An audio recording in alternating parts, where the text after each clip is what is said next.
নমস্কাৰ, স্বাগতম জনাইছোঁ আপোনাক অন্য এটা ভিডিঅ'লৈ। আৰু আজি আমি আলোচনা কৰিম কেনেদৰে আমি সুখত থাকিব পাৰি নাইবা আনন্দত থাকিব পাৰে। আচলতে সুখৰ বিষয়টো অতি বিষয়ভিত্তিক। কোনোবাই কয় পৰিয়াল আৰু বন্ধু বান্ধৱীৰ লগত প্ৰকৃত সুখ পোৱা যায়, আকৌ কোনোবাই কয় ছাকচেছ আৰু হেল্থক বাছি লোৱাত, কোনোবাই কয় প্ৰকৃত সুখৰ বাবে আপোনাক মেডিটেশ্যন কৰিব লাগে। কিন্তু এনেকুৱা কোনো বস্তু আছেনে যিটোৱে আমাক সুখী কৰিব পাৰে? এনেকুৱা কোনো সূত্ৰ আছে নেকি যিটোৰ মাধ্যমত মানুহে প্ৰকৃত সুখী হ'ব পাৰে? বহুদিন ধৰি মনোবিজ্ঞানে অধ্যয়ন কৰি আহিছে যে এই সমস্যাটো আমাৰ কিহৰ পৰা হয়। আমি বিভিন্ন ৰোগৰ ওপৰত অধ্যয়ন কৰিলোঁ, ডিপ্ৰেশ্যন আৰু এনজাইটিক অধ্যয়ন কৰিলোঁ, আমি ইয়াৰ চিকিৎসাৰ বাবে ঔষধো বনালোঁ। কিন্তু আমি এই কথাটো অতি কম লক্ষ্য কৰিলোঁ যে কি কৰিলে আমি সুখত থাকিম। আমি সকলো ধৰণৰ ৰোগৰ ছিক্ৰেট সম্পৰ্কে জানো, কিন্তু আমি হেপ্পিনেছৰ ছিক্ৰেট সম্পৰ্কে নাজানো। ইয়াৰ ব্যৱধান পূৰণ কৰিবলৈ মনোবিজ্ঞানৰ এটা বেলেগ ৰাস্তা সৃষ্টি হ'ল, যিটোক আমি পজিটিভ চাইক'লজি বুলি কওঁ। আৰু সেয়ে আজিৰ ভিডিঅ'ত চাইক'লজি অফ হেপ্পিনেছ কিতাপখনৰ পৰা পজিটিভ চাইক'লজিক অন্বেষণ কৰিম আৰু চাম যে কিদৰে আপুনি আৰু বেছি সুখী হ'ব পাৰে। কিন্তু ইয়াৰ আগতে আহক আমি কিছুমান মৌলিক সমস্যা ভালদৰে জানি লওঁ। প্ৰথমটো হ'ল, এই হেপ্পিনেছটো আমাৰ জেনেটিক্স নে? ই আমাৰ বাহ্যিক পৰিস্থিতিৰ ওপৰত নিৰ্ভৰ কৰেনে? আমি সুখী হ'বলৈ শিকিব পাৰোঁনে? পৃথিৱীৰ বহু গৱেষণাৰ পৰা জানিব পৰা গৈছে যে যিবোৰ মানুহে বহিৰ্মুখী আৰু আশাবাদী সেইবোৰ মানুহে বহুত বেছি সুখী থাকে। আমি জানো যে বহিৰ্মুখী আৰু আশাবাদী বেছিভাগ আমাৰ জেনেটিক্সৰে হয়। গৱেষণাই বিচাৰি এইটো পালে যে আমাৰ 50% হেপ্পিনেছ জেনেটিক্সৰ হয় আৰু 10% হেপ্পিনেছ আমাৰ পৰিস্থিতিৰ ওপৰত নিৰ্ভৰ কৰে। ইয়াৰ মানে হ'ল আপোনাৰ 60% হেপ্পিনেছ আপোনাৰ নিয়ন্ত্ৰণত নাই। আনকি আপোনাৰ জীৱনত সমস্যা আৰু সিদ্ধান্ত যদি কম হয় তেন্তে আপুনি একো নকৰাকৈ 60% হেপ্পিত থাকিব পাৰিব। আপোনাৰ 40% হেপ্পিনেছ আপোনাৰ নিয়ন্ত্ৰণত থাকে। এই ভিডিঅ'ত কোৱা কৌশলৰ সহায়ত এই 40% হেপ্পিনেছক অৰ্জন কৰিব পৰা যায়। তেন্তে বলক আমি এটা এটাকৈ পজিটিভ চাইক'লজিক অন্বেষণ কৰোঁ আৰু চাই আহোঁ আপুনি কেনেদৰে আৰু বেছি সুখী হ'ব পাৰে। Number 1, avoid thinking about happiness. এই কিতাপখনৰ লেখক জিমি ক্ৰছে এটা ইণ্টাৰেষ্টিং এক্সপেৰিমেণ্ট কৰিছিল। লেখকজনে নিজৰ কলেজৰ ছাত্ৰ ছাত্ৰীসকলক নিজৰ পাৰফেক্ট দিন বাছি ল'বলৈ ক'লে। লেখকজনে ছাত্ৰ ছাত্ৰীসকলক ক'লে, তোমালোকে যদি সঁচাই সুখী থাকিব বিচৰা তেনেহ'লে এইটো চিন্তা কৰা যে কি কাম কৰিলে তোমালোকে সুখত থাকিবা, তাৰপিছত গৈ সেই কামটো কৰিবা। কিছুমান ছাত্ৰ ছাত্ৰীয়ে ক'লে, মই গোটেই দিন টিভি চোৱাত, গেমছ খেলাত আৰু নভেলছ অধ্যয়ন কৰাত সুখত থাকিম। কিছুমানে ক'লে শ্বপিং কৰাত নাইবা নিজৰ বন্ধু বান্ধৱীৰ লগত সময় অতিবাহিত কৰাত সুখত থাকিম। যেতিয়া সকলোৱে নিজৰ পাৰফেক্ট দিনটো প্লেন কৰি ল'লে তেতিয়া লেখকজনক ছাত্ৰ ছাত্ৰীসকলক পাৰফেক্ট দিনটো জীয়াই থাকিবলৈ ক'লে। তাৰ পিছদিনা তেওঁ ছাত্ৰ ছাত্ৰীসকলক প্ৰশ্ন কৰিলে, তোমালোকে নিজৰ পাৰফেক্ট দিনটো কটাই সুখী হৈছানে? সেইটোৱে তোমালোকৰ আটাইতকৈ সুখৰ দিন আছিলনে? তেতিয়া সকলো ছাত্ৰ ছাত্ৰীয়ে ইয়াৰ উত্তৰ নহয় বুলি ক'লে। যিসকলে গোটেই দিন নভেল পঢ়ি আছিল আৰু টিভি চাই আছিল, সন্ধিয়াৰ পৰা তাৰ মূৰটো বিষাবলৈ ধৰিছিল।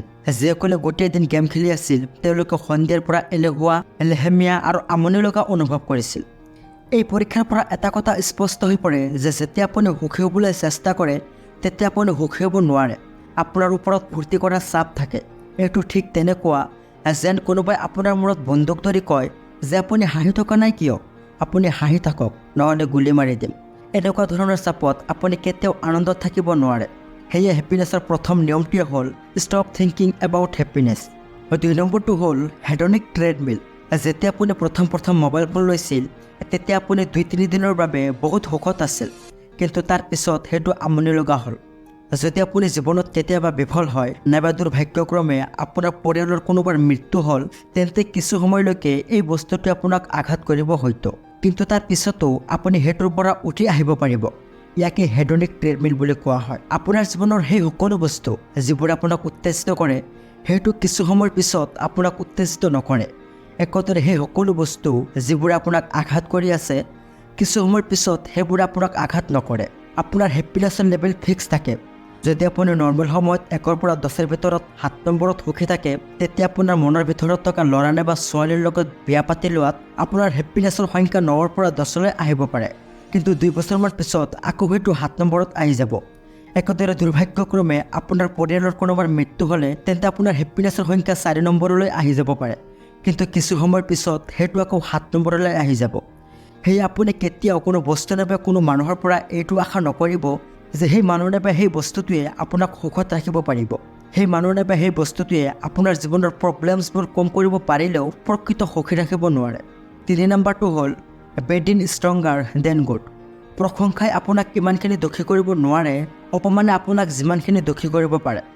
যদি আপোনাৰ বন্ধুৱে আপোনাক এবাৰ আঘাত কৰে, তেতিয়া সেইটোৰ ক্ষতিপূৰণ কৰাৰ বাবে আপোনাক 5 বাৰ পজিটিভ কাম কৰিব লাগিব।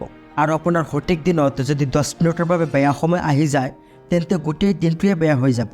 কিন্তু আপোনাৰ গোটেই বেয়া দিনটোত যদি 10 মিনিটৰ বাবে সুখ আহে, তেন্তে সেইটোৰ কোনো মূল্য নাই। এতিয়া হয়তো আপুনি ভাবি আছে কিদৰে এই সমস্যাৰ পৰা নিজকে পৰিত্ৰাণ কৰিব পাৰি। ইয়াৰ উত্তৰটো হ'ল 4 নম্বৰ। 4 নম্বৰটো হ'ল গ্ৰেটিটিউড। গ্ৰেটিটিউড মানে হ'ল সেই বস্তুবোৰৰ বাবে ধন্যবাদ জনাওক যিবোৰৰ বাবে আপুনি সুখী। লেখকজনে ছাত্ৰ ছাত্ৰীসকলৰ লগত আৰু এটা পৰীক্ষা কৰিছিল। তেওঁ ছাত্ৰ ছাত্ৰীসকলক ক'লে যে তোমালোকে প্ৰত্যেক সপ্তাহত মাত্ৰ এদিন এইটো ভাবিবা যে তোমালোকে কোনবোৰ বস্তুৰ বাবে কৃতজ্ঞ। এই সৰু অভ্যাসটো গ্ৰহণ কৰি লোৱাৰ পিছত ছাত্ৰ ছাত্ৰীসকলে তেওঁলোক অধিক সুখী হ'বলৈ ধৰিছে। 5 নম্বৰটো হ'ল স্পেণ্ডিং মানি ফৰ হেপিনেছ। যদি আপুনি নিবনুৱা হয় আৰু মাহেকীয়া 20,000 টকাৰ চাকৰি এটা যদি হৈ যায়, তেন্তে আপোনাৰ আনন্দৰ মাত্ৰা বহুখিনি বাঢ়ি যাব। কিন্তু যদি আপুনি মাহত ইতিমধ্যে 50,000 টকা ইনকাম কৰি আছে আৰু হঠাৎকৈ যদি আপুনি মাহত 1 লাখ টকা ইনকাম কৰিবলৈ লয়, তেন্তে ইয়াত আপোনাৰ হেপিনেছত কোনো প্ৰভাৱ নপৰে। 2011 চনত টিম উইলছন আৰু ডেন গিলবাৰ্ট নামৰ 2জন ব্যক্তিয়ে কৈছিল যে টকাৰে আমি সুখ কিনিব পাৰি। কিন্তু আমি এইটো নাজানো যে সুখ কেনেকৈ কিনে। টকা আহি যোৱাৰ পিছত আমি সেই সকলো বস্তু কিনি লওঁ যিটোত আমি সময়ৰ সোঁতত হেডনিক ট্ৰেডমিলত লিপ্ত হৈ পৰোঁ। অৰ্থাৎ সেইটো কিছু সময়লৈকে ভাল লাগে, তাৰ পিছতে আমনি লগা আৰম্ভ হয়। সেইবাবে যদি আপোনাৰ টকা খৰচ কৰিবলগীয়া হয়, তেন্তে আপোনাৰ অভিজ্ঞতাবোৰক লক্ষ্য কৰক। আপুনি ভ্ৰমণলৈ যাওক, ভাল খাদ্য খোৱাত খৰচ কৰক। ইয়াত আকৌ কোনোবাই ক'ব অভিজ্ঞতা কিছু সময়লৈকে থাকে, এইটো আকৌ শেষ হৈ যায়। য'ত আমি বস্তু বাহিনী কিনাত সুখত থাকিব নোৱাৰিম, তেন্তে অভিজ্ঞতাৰ পৰা আমি কেনেকৈ সুখ পাম? ইয়াৰ উত্তৰ এইটোৱে, অভিজ্ঞতাসমূহ মানসিক নিৰ্মাণ। আপুনি ইয়াক মনত কৰিব পাৰে। আপুনি আপোনাৰ বিদ্যালয়ৰ কথাসমূহ মনত কৰি নিৰাশ নহয়, বৰঞ্চ সুখীয়ে হয়। বন্ধু বান্ধৱীৰ লগত একেলগে খেলা ধূলা কৰা, সকলোৱে একেলগে বহি ক্লাছ কৰা, এই সকলোবোৰ অভিজ্ঞতাই আপোনাক 70 বছৰ বয়সতো সুখ দিব পাৰে। সেয়ে আপোনাৰ টকা খৰচ কৰিবলগীয়া হ'লে আপুনি সেই অভিজ্ঞতাসমূহত খৰচ কৰক। তেতিয়াহে ক'ব পৰা যাব যে আপুনি টকাৰে সুখ কিনি লৈছে। আজিৰ ভিডিঅ'টি এইখিনিয়ে। কেনেকুৱা লাগিল কমেণ্ট কৰি জনাব। ভাল লাগিলে লাইক বা শ্বেয়াৰ কৰিবলৈ নাপাহৰিব। আকৌ লগ পাম পিছৰ ভিডিঅ'ত। তেতিয়ালৈকে সুস্থ থাকক, সুখী হৈ থাকক আৰু আমাৰ লগতেই থাকক।